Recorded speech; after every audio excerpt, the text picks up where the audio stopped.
نحمده ونصلي على رسوله الكريم اما بعد فاعوذ بالله من الشيطان الرجيم بسم الله الرحمن الرحيم ولا تحسبن الذين قتلوا في سبيل الله امواتا بل احیاء عند ربهم یرزقون۔ ذی وقار مہمانان خصوصی، عالی وقار مہمانان گرامی، میرے واجب الاحترام بھائیوں بزرگوں، میری طرف سے آپ سب کو السلام علیکم ورحمۃ اللہ۔ زیادہ وقت لینا نہیں، آج 14 اگست ہے اور پاکستان کا 76واں یوم آزادی ہے۔ یہ آزادی کی نعمت ہمیں ایسے ہی نہیں نصیب ہو گئی، اس میں ہمارے بڑے بزرگوں کی انتھک محنت اور لازوال قربانیاں اور بے شمار شہداء کا خون شامل ہے۔ یہ شہیدوں کے خون کی برکت ہے کہ آج ہم اس آزاد ملک کی آزاد فضاؤں میں سانس لے رہے ہیں اور بات ہو رہی ہے شہیدوں کی، شہداء کی۔ تو پاکستان پیپلز پارٹی وہ پارٹی ہے، پاکستان کی وہ واحد پارٹی ہے جو شہداء کی امین پارٹی ہے۔ قائد عوام جناب ذوالفقار علی شہید نے اس قوم کی خاطر، اس ملک کی بقا اور دفاع کی خاطر اپنی جان کا نذرانہ پیش کیا۔ پاکستان پیپلز پارٹی شہید جمہوریت محترمہ بے نظیر بھٹو صاحبہ، انہوں نے اس ملک کی بقا، دفاع، آپ لوگوں کی خوشحالی، آپ کے حقوق کے لیے اپنی جان کا نذرانہ پیش کیا۔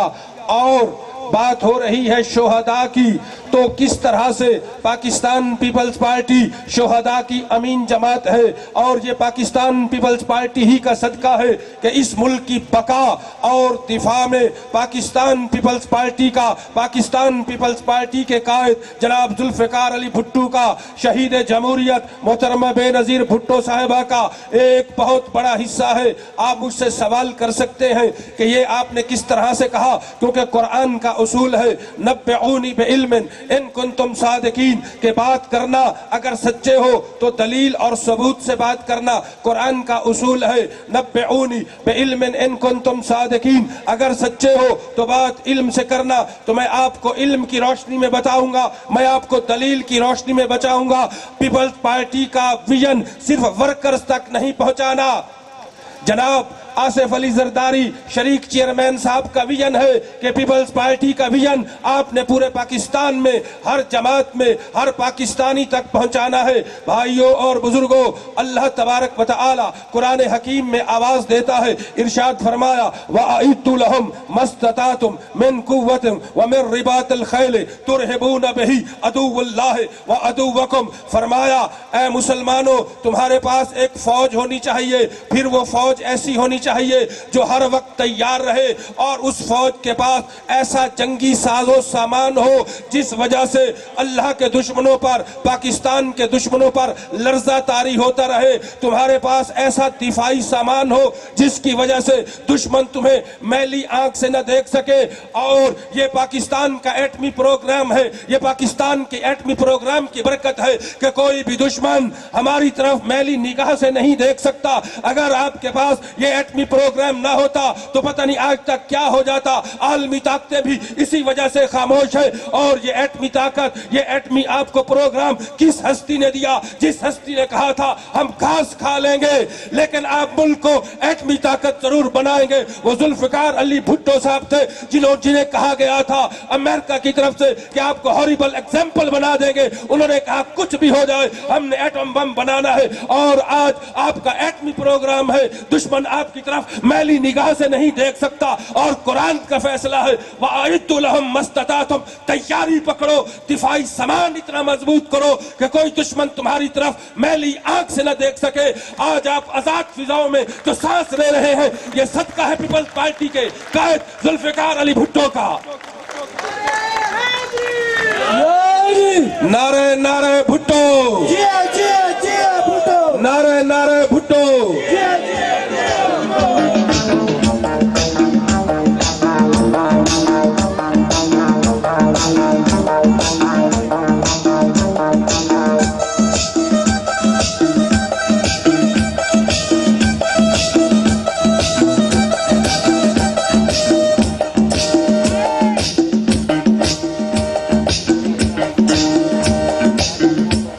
میرے محترم بھائیوں اور بزرگوں، یہ آپ کی خوش نصیبی ہے کہ خانوال کو ایسی عظیم لیڈرشپ ملی ہے جو اپنے ذاتی مفادات سے بالا تر ہو کر، جنہوں نے ہمیشہ خانوال کے لیے، آپ لوگوں کے لیے سوچا ہے۔ اب ان قائدین نے، ڈاکٹر صاحب نے، ندیم بھائی نے اور میرے رہنماؤں نے آپ کی طرف ہاتھ بڑھا دیا ہے۔ اب آپ کا فرض ہے کہ صرف ووٹ نہیں دینا، ساتھ سپورٹ بھی دینی ہے۔ گھر گھر پیپلز پارٹی کا، جناب آصف علی زرداری صاحب کا، جناب بلاول بھٹو صاحب کا ویژن پہنچانا ہے۔ تو 2 منٹ میں نے اور لینے ہیں۔ ابھی آپ کو بتایا کہ یہ جو پاکستان کی بقا اور دفاع اس وقت قائم ہے، یہ ایٹمی پروگرام کی وجہ سے ہے، اور وہ جناب شہید ذوالفقار علی بھٹو کے مرہون منت ہے۔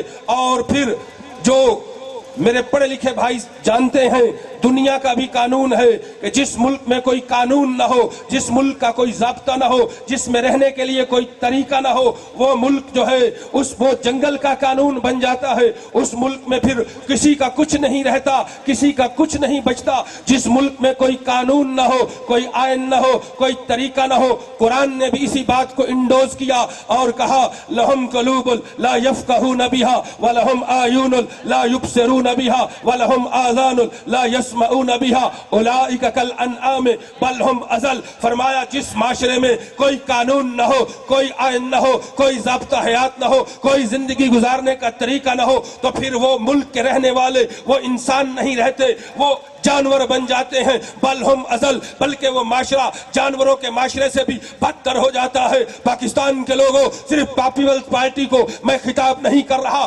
پورے پاکستان کا، چاروں صوبوں کا، جس کی زنجیر شہید بے نظیر ہے، چاروں صوبوں تک آپ نے یہ منشور پہنچانا ہے۔ کون ہے جس نے اس ملک کو آئین دیا؟ کون ہے جس نے اس ملک کو آئین دیا؟ کون ہے جس نے اس ملک کو قانون دیا؟ کون ہے جس نے اس ملک کو 73 کا آئین دیا؟ رہنے کا سلیقہ